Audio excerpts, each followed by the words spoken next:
Welcome to Sincerely Bhakti, episode 28, Becoming a True Master. We are reading from Bhagavad-gita as it is, commentary by Bhaktivedanta Swami Prabhupada, reading chapter 5, verse 23. Om Namo Bhagavate Vasudevaya. Before giving up this present body, if one is able to tolerate the urges of the material senses and check the force of desire and anger, he is well situated and is happy in this world. So at this point in the Gita, Krishna has been describing karma yoga, or the art of acting with devotion. And in this particular section of chapter 5, he has already described the futility of trying to be happy in this world by material pursuits. So he is emphasizing again and again equanimity. Whether happiness or distress, one needs to be equipoised and go within and find true happiness within. So this particular verse is fascinating because it's giving us this context, laying a foundation for what true happiness is and how we can start to achieve that in this life. Krishna is emphasizing in this verse before giving up this present body. So he's saying, now, don't wait until you go to some heavenly planet or to the spiritual world. We are all called to do this. And what are we called to do? So let's break down some of the specifics of this verse and what Krishna is calling us to do. So there's a particular phrase here that is very telling. So kama krodot bhavam vegum. So kama means desire or lust, and kroda means anger. Bhavam means generated from, and then vegum means urges. So we have desire and anger, which are generated from the urges. What are those urges? So Srila Prabhupada elucidates what these urges are in the purport. So he says, there are the forces of talk, so wanting to speak. There is the force of anger. There's a force of the mind, so the thoughts. Forces of the stomach, so hunger. Forces of the genitals, so sexual pleasure. And forces of the tongue, so the desire to enjoy delicious food. These forces, the Sanskrit word is vegum. And, I looked up the definition of this word and also in what other contexts is this word used within the scriptures. And so this word is often paired as a compound with some other words that are very strong. So there is gada vegum, so the blow of a mace. So in that sense, it's a blow. Vegum is a blow of a weapon. And then there's ugra vegum, which is the force of a deadly poison. So it's a poison and the force of that poison, the power to kill or to injure, to maim. And then there is also the force of waves. So this sense of being so small and being caught in a wave. So these forces of these waves. So vegum really implies that there is power and force behind these urges, and they're just pushing all of us forward in so many different directions all day long. Wanting to speak, wanting to taste something, feeling hungry. These things are constantly pushing me forward. When those urges are satisfied, they just generate more desire. And when they are not satisfied, then there's anger. So you see how desire and anger are generated from these urges.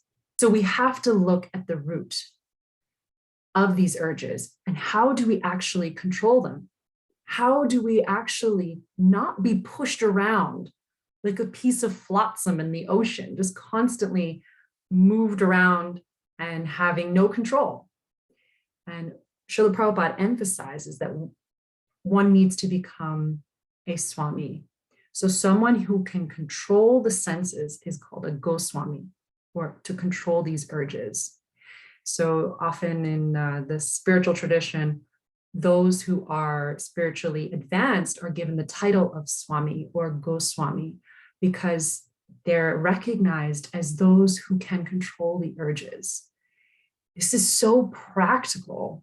There's no mention here about them becoming learned and studied in scriptures, or that they can speak eloquently, or that they can convince millions of people of some kind of charismatic truth. It's just, can you control the urge to speak? Can you control the genitals, the sexual impulse?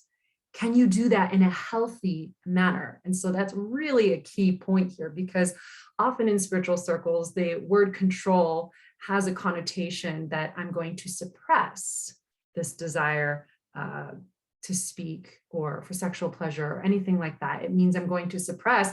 And usually with suppression comes an unhealthy explosion later on. So that is not true control.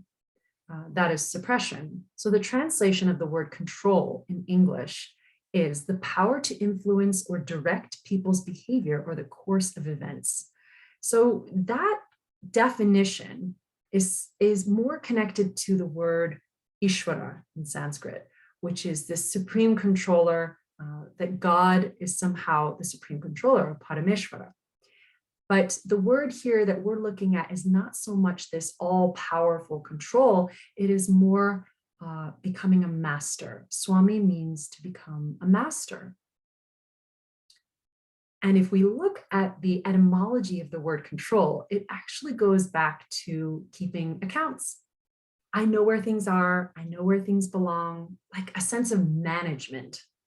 So how do I manage these urges? And even the translation of this verse says, tolerate the urges and check the forces of desire and anger. So we're not meant to somehow push back, fight back against these waves that are so powerful, these urges, right? We're not meant to somehow become immune to, deadly poison, or somehow be battle ready to fight against some mace blow, the blow of a club. We're meant to become managers. We're meant to be able to manage these urges. So the first step in being able to manage is just to be aware, to keep account, right? That original usage of the word control is to just be like an accountant. What is going on? Let me be aware of these urges and how they are acting within my body, within my mind. And then I can take action. So what kind of action do I take? Now, the idea of control usually is connected to suppression, which means I abstain, and then that abstention usually builds up, and then there's an explosion. But trying to immediately jump to abstention is not going to be very productive. It'll be counterproductive. So the essence here is in this word, tolerate, sodhum, being able to tolerate. And I like this phrase, delay, don't deny. Let me just delay this urge to eat, this urge to speak. I just need to wait. I need to pause, stretch that time out. If I can stretch that time out and pause, I am expanding and strengthening my muscles to become more powerful. And actually connected to the English word of control, to actually influence my own urges and my own self. I'm able to become more in control of myself and more powerful, actually. But just start with delaying. And that means tolerate that, yes, these urges are coming. Let me be aware. And even if I do indulge in that urge, I'm aware. And that as time goes on, I can stretch that time out and delay it longer and longer until the point it loses that power over me, and I can abstain from a very healthy place. Swamis can do that. Masters of their senses are able to healthily let go of these urges that are coming and that could potentially just pull and push them everywhere. And so, this is very personal and practical for myself because I've struggled with emotional eating throughout my life, and this push to somehow eat food that is good, like very delicious, and usually from some emotional state, either being bored or angry or upset or something like that. So I've struggled with this for a very long time in my life. And I have learned over the years just this one key of just being able to delay, not necessarily deny, but if I can delay that urge, then there's a strength that comes, because what's the alternative? The alternative is to just be tossed around and be completely buried by my desires. So just giving into all of these urges just creates more desire, more kama.